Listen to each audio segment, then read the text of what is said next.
여호수아 2장 1절로 13절의 말씀. 눈의 아들 여호수아가 시딤에서 두 사람을 정탐꾼으로 보내며 이르되 가서 그 땅과 여리고를 엿보라 하며 그들이 가서 라비라 하는 기생의 집에 들어가 거기서 유숙하더니 어떤 사람이 여리고 왕에게 말하여 이르되 보소서 이 밤에 이스라엘 자손 중의 몇 사람이 이 땅을 정탐하러 이리로 들어왔나이다. 여리고 왕이 라합에게 사람을 보내어 이르되 내게로 와서 내 집에 들어간 그 사람들을 끌어내라. 그들은 이 온 땅을 정탐하러 왔느니라. 그 여인이 그 두 사람을 이미 숨긴지라. 이르되 과연 그 사람들이 내게 왔었으나 그들이 어디에서 왔는지 나는 알지 못하였고 그 사람들이 어두워 성문을 닫을 때쯤 되어 나갔으니 어디로 갔는지 내가 알지 못하나 급히 따라가라. 그리하면 그들을 따라잡으리라 하였으나 그가 이미 그들을 이끌고 지붕에 올라가서 그 지붕에 버려놓은 삼대에 숨겼더라. 그 사람들은 요단 나루터까지 그들을 쫓아갔고 그들을 뒤쫓는 자들이 나가자 곧 성문을 닫았더라. 또 그들이 눕기 전에 라합이 지붕에 올라가서 그들에게 이르러 말하되 여호와께서 이 땅을 너희에게 주신 줄을 내가 아노라. 우리가 너희를 심히 두려워하고 이 땅 주민들이 다 너희 앞에서 간담이 녹나니 이는 너희가 애굽에서 나올 때에 여호와께서 너희 앞에서 홍해물을 마르게 하신 일과 너희가 요단 저쪽에 있는 아모리 사람의 두 왕 시혼과 옥에게 행한 일 곧 그들을 전멸시킨 일을 우리가 들었음이니라. 우리가 듣자 곧 마음이 녹았고 너희로 말미암아 사람이 정신을 잃었나니 너희의 하나님 여호와는 위로는 하늘에서도 아래로는 땅에서도 하나님이시니라. 그러므로 이제 청하노니 내가 너희를 선대하였은즉 너희도 내 아버지의 집을 선대하도록 여호와로 내게 맹세하고 내게 정표를 내라. 그리고 나의 부모와 나의 남녀 형제와 그들에게 속한 모든 사람을 살려주어 우리 목숨을 죽음에서 건져내라. 다 같이 아멘. 오늘 저는 여호수아 2장 1절로 13절을 본문으로 라합처럼 이란 제목으로 말씀을 전하고자 합니다. 오늘 본문은 여호수아가 두 명의 정탐꾼을 바로 가나안 땅의 첫 번째 성인 여리고성을 정탐하러 보낸 일로 시작을 합니다. 2장 1절을 보면 눈의 아들 여호수아가 시딤에서 두 사람을 정탐꾼으로 보내며 이르되 가서 그 땅과 여리고를 엿보라 하며 그들이 가서 라합이라 하는 기생의 집에 들어가 거기서 유숙하더니라고 되어 있습니다. 여러분, 여호수아가 두 명의 정탐꾼을 보낸 그 출발 지점이 어디라고 되어 있습니까? 시딤이라고 되어 있습니다. 시딤을 한번 우리가 지도로 한번 찾아보죠. 여러분들 글자가 작아서 보일지 모르지만은 지도에 보면 시딤이라고 되어 있고 바로 시딤 앞에 위로부터 아래로 검은 선이 이렇게 쭉 내려오는데 바로 저것이 요단강입니다. 요단강에서 가까운 이 모압 평지에 있는 시딤. 여러분, 시딤이란 말은 히브리어로 아카시아라는 뜻입니다. 아마도 이 모압 평지 이곳에 진을 쳤을 때 그 주변에 아카시아 나무숲이 우거졌던 것 같습니다. 그래서 시딤이라 그렇게 이름을 지은 것으로 생각합니다. 바로 이 시딤에서 두 명의 정탐꾼이 강을 건너 여리고성에 들어간 곳이 어디냐? 바로 라합이라는 기생의 집에 들어갔다라고 되어 있습니다. 유대 랍비들은 이 라합을 표현하는 기생이란 말을 순화하여서 innkeeper, 여인숙 주인이라 그렇게 번역을 합니다. 그런데 여러분, 이 말의 히브리어 단어 자나라는 단어는 아무리 봐도 거기는 innkeeper, 여인숙 주인이라는 뜻이 없습니다. 우리 영어 성경이 잘 번역하는 대로 할롯, 바로 매춘부란 뜻을 가지고 있습니다. 아마도 이 라합이란 여인은 그렇게 오늘날로 말하면 주막 같은 곳, 술도 팔고 또 잠자리도 제공하는 그런 여인숙도 하면서 또 때로는 돈을 벌기 위해서 그러한 일도 했던 그러한 여인으로 보게 됩니다. 여러분, 라합은 산전수전을 다 겪은 사람입니다.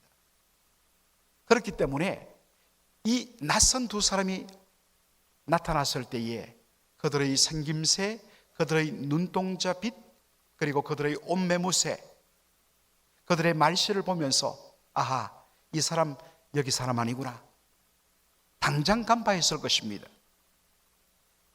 그리고 그들은 바로 강 건너에서 정탐하러 온 정탐꾼인 것을 그대로 간파했습니다. 정상적이라면 어떻게 할까요? 신고를 해야 마땅합니다. 그리고 신고하면 반드시 보상금이 주어지기 때문입니다. 그런데 라합이 어떻게 하죠?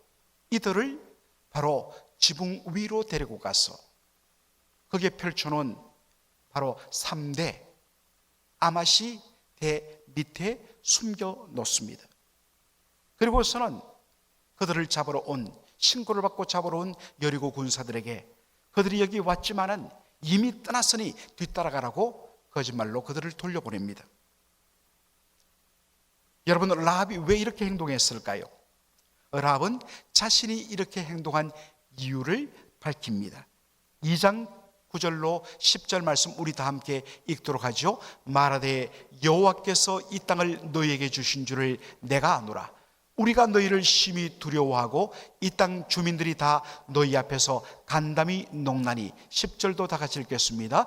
이는 너희가 애굽에서 나올 때에 여호와께서 너희 앞에서 홍해물을 마르게 하신 일과 너희가 요단 저쪽에 있는 아모리 사람의 두 왕 시혼과 옥에게 행한 일, 곧 그들을 전멸시킨 일을 우리가 들었음이니라. 라합의 첫 마디가 무엇입니까?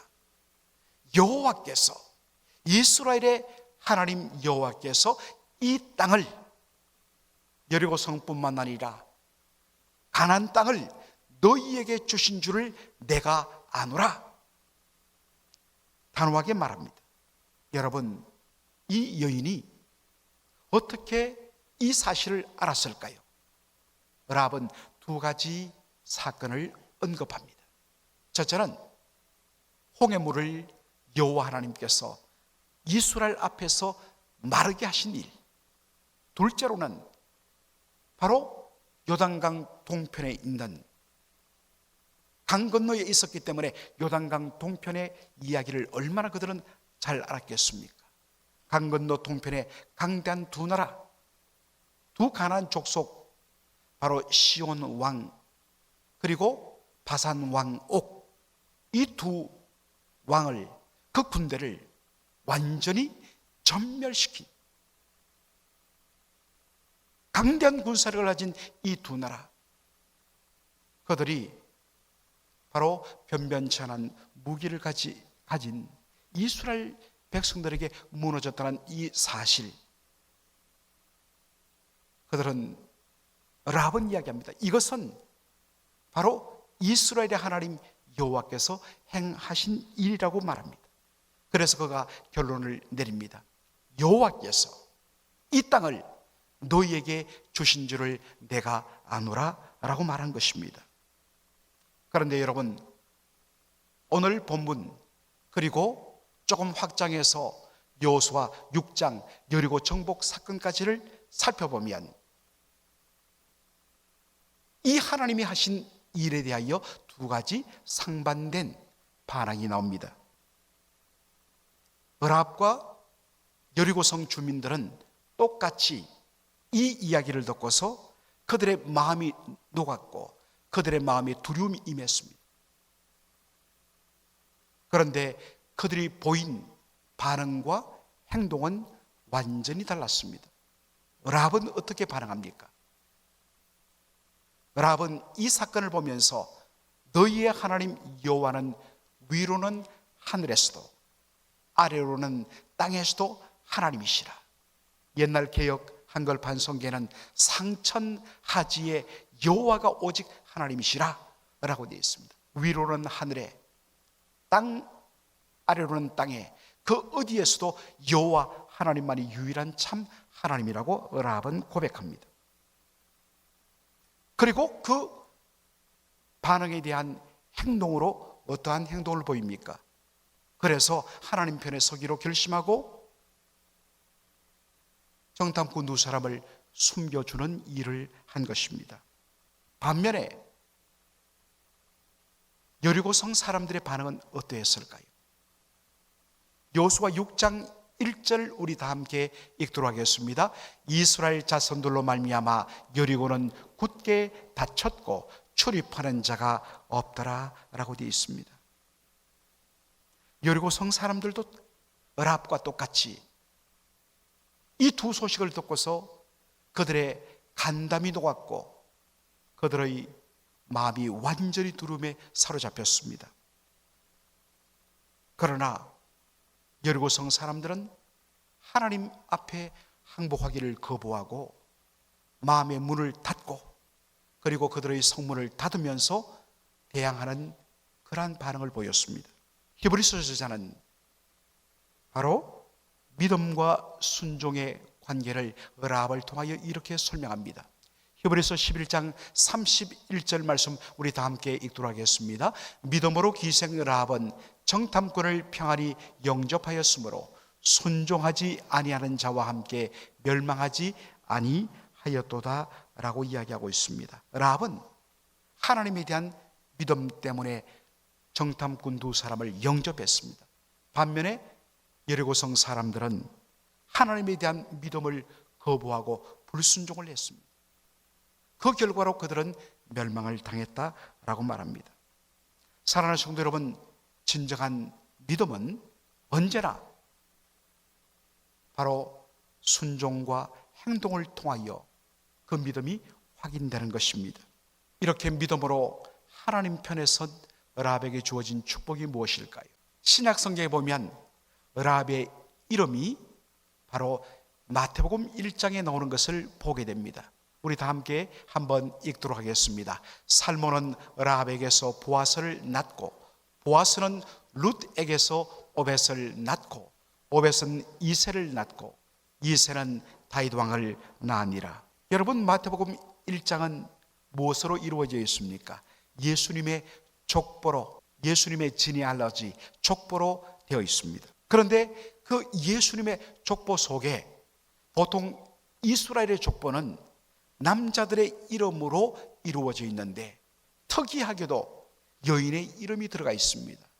그런데 더 놀라운 것은 그 예수님의 족보에 여성의 이름 들어가는 것도 의외인데 그 여성의 첫 번째 이름이 바로 이방 여인 라합이란 여인의 이름이 올라가 있다는 것입니다. 여러분, 라합은 어떠한 사람입니까? 1차적으로 그는 여리고성 사람. 이 말은 라합은 가나안 족속이었다는 것입니다. 하나님께서 여호수아에게 명령하십니다. 너희들은 저 가나안 땅에 있는 모든 7 족속들을 남김없이 진멸하라라고 명령을 하셨습니다. 라합은 진멸되어 마땅할 가나안 족속이었습니다.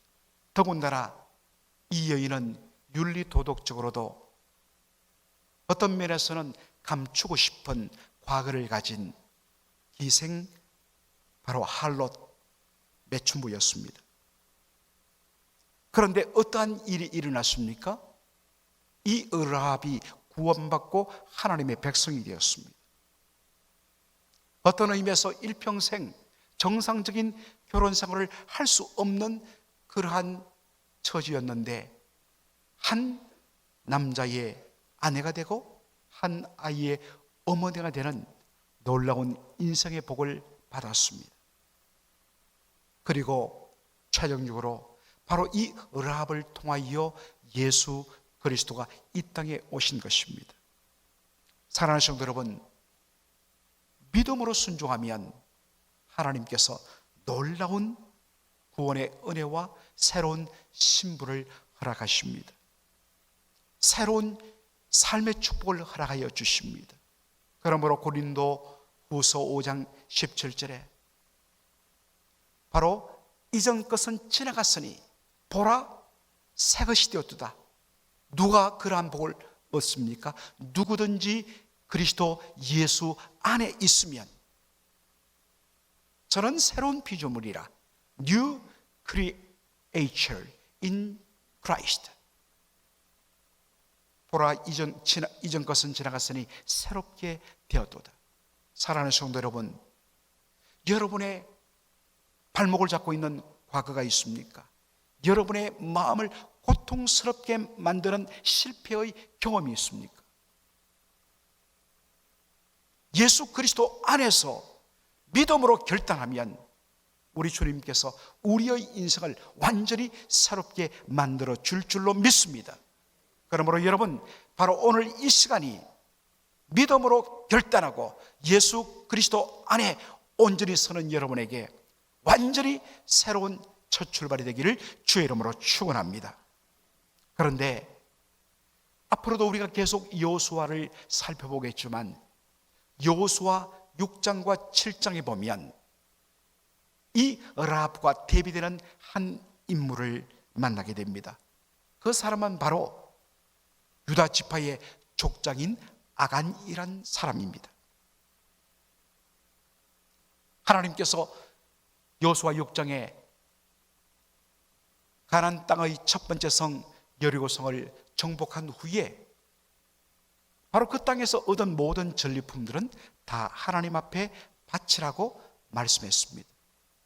그런데 이것을 어기고 그가 전리품 중에 일부를 자신의 장막 속에 감추었습니다.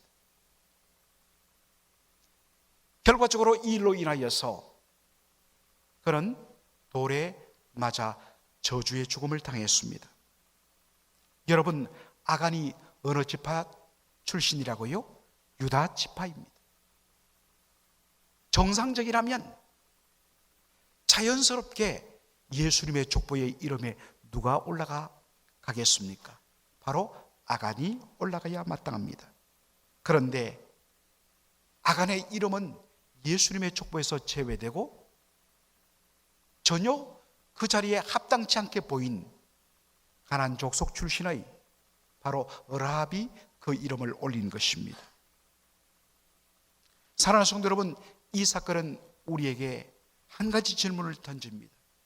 누가 진정 하나님의 백성인가? 사랑하는 성도 여러분, 하나님의 백성은 혈통으로 자동적으로 주어지지 않습니다. 하나님의 백성됨은 오직 믿음으로 말미암아 이루어지게 되는 것입니다. 누가 참된 하나님의 백성인가? 그가 어떠한 삶을 살았든지, 그가 어떠한 형편과 처지에 있었든지 중요하지 않습니다. 믿음으로 우리 주 예수 그리스도를 고백하는 그 사람이 진정 하나님의 백성입니다. 누가 참된 하나님의 백성입니까? 참된 하나님의 백성은 믿음의 열매로서 하나님 편에 서는 사람입니다. 사랑하는 성도 여러분, 올 한 해 여러분 언제나 사람의 편에 서지 마십시오. 언제나 하나님의 편에 서십시오. 언제나 말씀의 편에 서십시오. 때로는 자신의 편이 되어주지 않는다고 원망을 들을 수도 있습니다. 때로는 어떻게 나한테 이룰 수 있어라고 섭섭한 말을 들을 수도 있습니다. 믿음으로 살다 보면, 하나님 편에 서다 보면 때로는 사람에게 외로울 수 있습니다. 차라리 외로움을 택하십시오. 오직 믿음으로 말미암아 하나님의 편에 서고 말씀의 편에 서는 것, 이것이 진정 여러분의 삶을 복되게 하는 축복의 첫걸음이 될 줄로 믿습니다. 우리 교회의 온 성도들이 모두 다 하나님 영광, 하나님 편, 하나님 말씀 편에 서는 삶이 바로 기본이 되면 바로 여러분은 놀라운 신앙의 동지들로 공통점을 가진 그러한 믿음의 동지들을 얻게 되는 것입니다. 그러면 더 이상 외로울 일이 없습니다. 언제나 믿음으로 하나님 편에 서는, 그래서 참된 믿음을 증명하는 저와 여러분의 삶이 되기를 주의 이름으로 축원합니다. 아멘.